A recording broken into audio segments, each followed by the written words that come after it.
जय राम जी की सभी को राधे राधे। जय श्री कृष्णा। आप सभी का स्वागत है हमारे यूट्यूब चैनल आरजे कथा कीर्तन में। तो संक्षिप्त शिव महापुराण में आप सभी का सादर आमंत्रित है। कृपया कथा के साथ बने रहिएगा। कथा में चलिए प्रवेश करते हैं। बोलिए श्री शिवशंकर भगवान की जय। श्री शिव महापुराण की जय।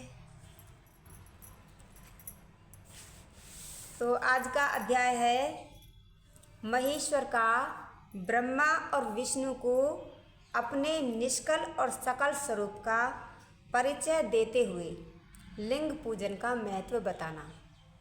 तो चलिए अब कथा श्रवण करते हैं। बने रहिएगा जी कथा में। नंदिकेश्वर कहते हैं, तदनंतर वे दोनों ब्रह्मा और विष्णु भगवान शंकर को प्रणाम करके दोनों हाथ जोड़ उनके दाएं बाएं भाग में चुपचाप खड़े हो गए। फिर उन्होंने वहां साक्षात प्रकट पूजनीय महादेव जी को श्रेष्ठ आसन पर स्थापित करके पवित्र पुरुष वस्तुओं का द्वारा उनका पूजन किया। दीर्घ काल तक अविकृत भाव से सुस्थिर रहने वाली वस्तुओं को पुरुष वस्तु कहते हैं और अल्पकाल तक थोड़े समय तक ही टिकने वाली वस्तु को क्षणभंगुर अर्थात प्राकृत वस्तु कहते हैं। इस तरह वस्तु के ये दो भेद जानने चाहिए। किन पुरुष वस्तुओं से उन्हें भगवान शिव का पूजन किया यह बताया जाता है।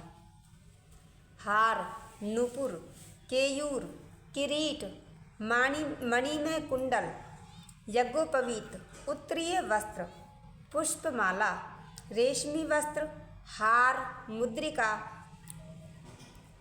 पुष्प, तांबूल, कपूर, चंदन एवं अगुरु का अनुलेप, धूप, दीप, श्वेत छत्र, व्यंजन, ध्वजा, चवर तथा अन्य और भी बहुत सी चीज़ें दिव्य उपहारों द्वारा जिनका वैभव वाणी और मन की पहुँच से परे था, जो केवल पशुपति अथवा परमात्मा के ही योग्य थे और जिन्हें पशु कदापि नहीं पा सकते थे, उन दोनों ने अपने स्वामी महेश्वर का पूजन किया।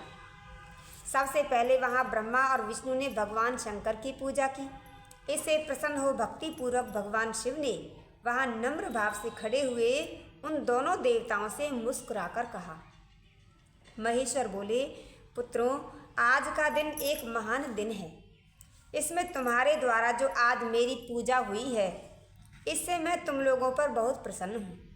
इसी कारण यह दिन परम पवित्र और महान से महान होगा। आज की यह तिथि शिवरात्रि के नाम से विख्यात होगी और मेरे लिए परम प्रिय होगी। इसके समय में जो मेरे लिंग अथवा निष्कल अंग आकृति से रहित निराकार स्वरूप के प्रतीक वेर सकल साकार रूप के प्रतीक विग्रह की पूजा करेगा, अर्थात जो लिंग और मूर्ति की पूजा करेगा, वह पुरुष जगत की सृष्टि और पालन आदि कार्य भी कर सकता है। जो शिवरात्रि को दिन रात निराहार एवं जितेंद्रिय रहकर अपनी शक्ति के अनुसार निश्चल भाव से मेरी यथोचित पूजा करेगा, उसको मिलने वाले फल का वर्णन सुनो। जो मनुष्य बिना कुछ खाए और अपनी एकाग्र इंद्रियों के सहित भगवान शिव की पूजा करेगा, उनको जो फल मिलता है उसके बारे में जानते हैं। अब 1 वर्ष तक निरंतर मेरी पूजा करने पर जो फल मिलता है, वह सारा फल केवल शिवरात्रि को मेरा पूजन करने से मनुष्य तत्काल पा लेता है। जो फल 1 साल तक पूजा करने से मिलता है, वो एक ही दिन में मिल जाता है, वो शिवरात्रि के दिन। जैसे पूर्ण चंद्रमा का उदय समुद्र की वृद्धि का अवसर है, उसी प्रकार यह शिवरात्रि तिथि मेरे धर्म की वृद्धि का समय है।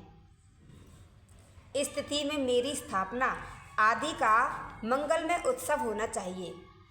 पहले मैं जब ज्योतिर्मय स्तंभ रूप से प्रकट हुआ था, वह समय मार्ग शीर्ष मास में आर्द्रा नक्षत्र से युक्त पूर्णमासी या प्रतिपदा है।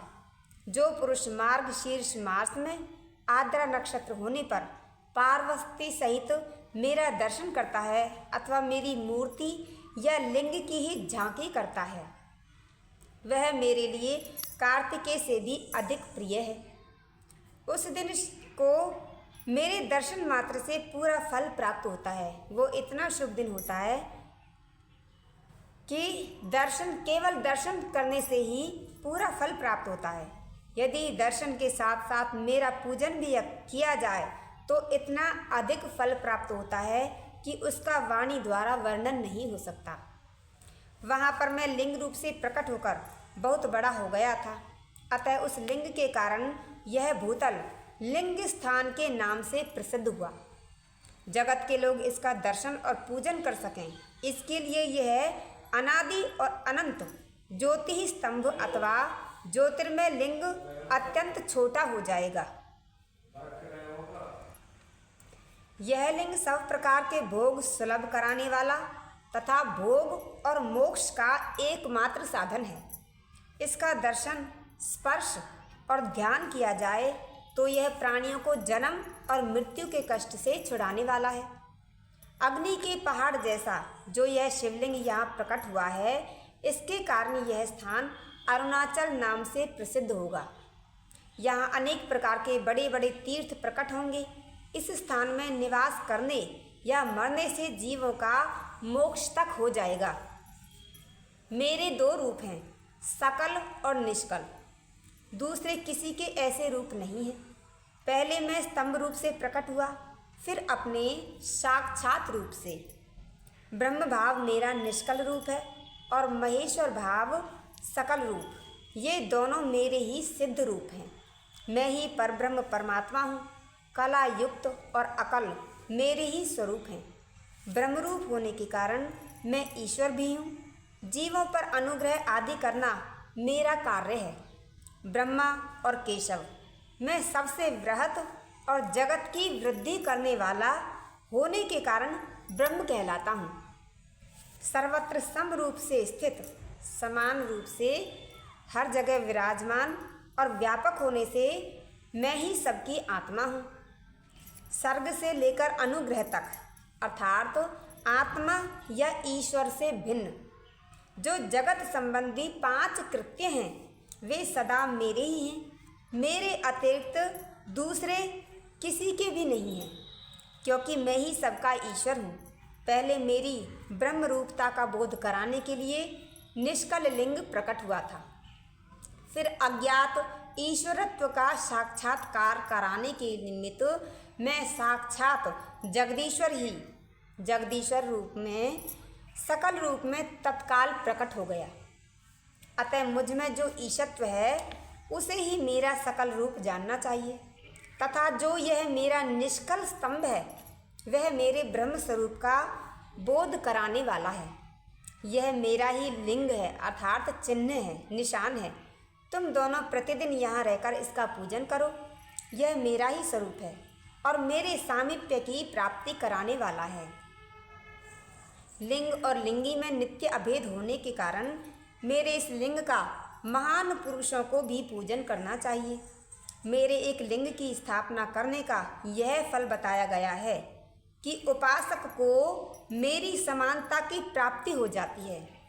अगर कोई साधक एक लिंग की स्थापना करे कहीं भी,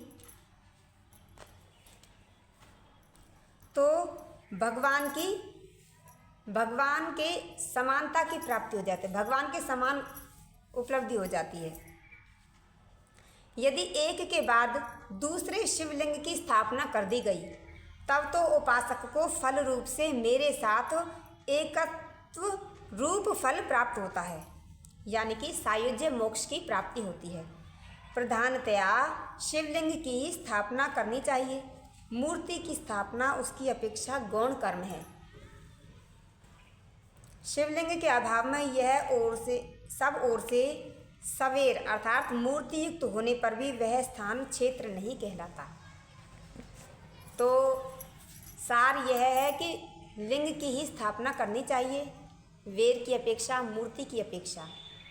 तो आज की कथा यहीं तक है। आगे की कथा अगले अध्याय में श्रवण करते हैं। तब तक के लिए सभी को राधे राधे, जय श्री कृष्ण, ओम नमः शिवाय।